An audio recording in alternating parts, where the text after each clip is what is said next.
আপনি কি জানেন, একদিনের সামান্য লোভ আপনার সারা জীবনের সঞ্চয় চোখের পলকে শেষ করে দিতে পারে? আজকের গল্পটি এমন একদল ভাইয়ের, যারা ভেবেছিল তারা অনেক চালাক।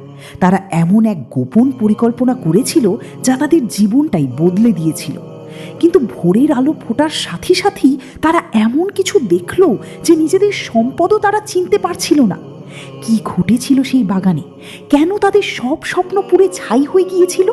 চলুন পবিত্র কুরআনের সূরা আল কলমের সেই শিক্ষণীয় কাহিনীটি জেনে নেওয়া যাক। অনেক অনেক বছর আগের কথা। এক দয়ালু ও ধর্মপ্রাণ ব্যক্তি ছিলেন। তার ছিল একটি বিশাল এবং সুস্বাদু ফলের বাগান। তিনি যখনই ফসল সংগ্রহ করতেন, তার একটি নির্দিষ্ট অংশ গরিব, দুঃখী এবং অভাবী মানুষের জন্য আলাদা করে রাখতেন। এটাই ছিল তার নিয়ত। আর এই বরকতেই তার বাগান সব সময় ফুলে ফুলে ভরে থাকত।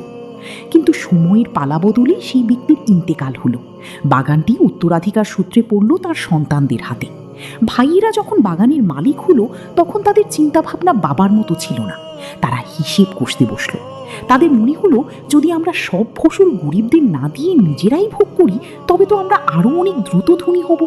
তাদের মনে দয়া মায়ার চেয়ে লোভ বাসা বাঁধল। তারা গোপন সলা পরামর্শ করল। সিদ্ধান্ত নিল, ভোরের আলো ফোটার আগেই তারা বাগানে যাবে এবং ফল পেড়ে নিয়ে আসবে, যাতে গরিবরা খবরই না পায় আর তাদের কিছু দানও করতে না হয়। তারা শপথ করল যে এই পরিকল্পনা সফল করতেই হবে। কোনো অভাবী মানুষকে তারা বাগানের ধারে কাছেও ভিড়তে দেবে না। পরদিন ভোর হলো। তারা খুব অহংকারের সাথে নিজেদের চালাকির উপর গর্ব করে বাগানের দিকে রওনা হলো। একে অপরকে বলতে লাগলো, আজকের দিনটা আমাদের, আজ আমরা পুরো ফল একাই নিয়ে নেব। কিন্তু বাগানের গেটের সামনে পৌঁছাতেই তাদের পা যেন মাটিতে আটকে গেল। তারা যা দেখল তাতে তাদের চোখ কপালে ওঠার উপক্রম। চারদিকে শুধু কালো পোড়া ছাই আর ধ্বংসস্তূপ। কোনো ফল নেই, কোনো গাছ নেই, যেন কোনো ভয়াবহ দাবানল সবকিছু মুহূর্তের মধ্যে গ্রাস করে নিয়েছে।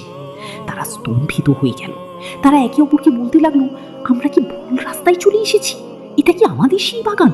কিন্তু না, এটা তাদেরই বাগান ছিল।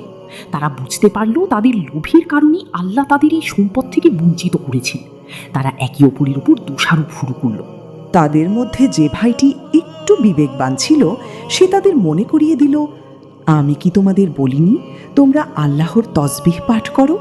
কেন তোমরা আল্লাহর হক আদায় করলে না? পরিশেষে তারা তাদের ভুল বুঝতে পারল। তারা নিজেদের অন্যায় স্বীকার করে নিল এবং লজ্জিত হয়ে আল্লাহর কাছে ক্ষমা চাইল। পবিত্র কুরআনের সূরা আল কলমের 17 থেকে 33 নম্বর আয়াতে আল্লাহ এই ঘটনাটি আমাদের সাবধান করার জন্য বর্ণনা করেছেন।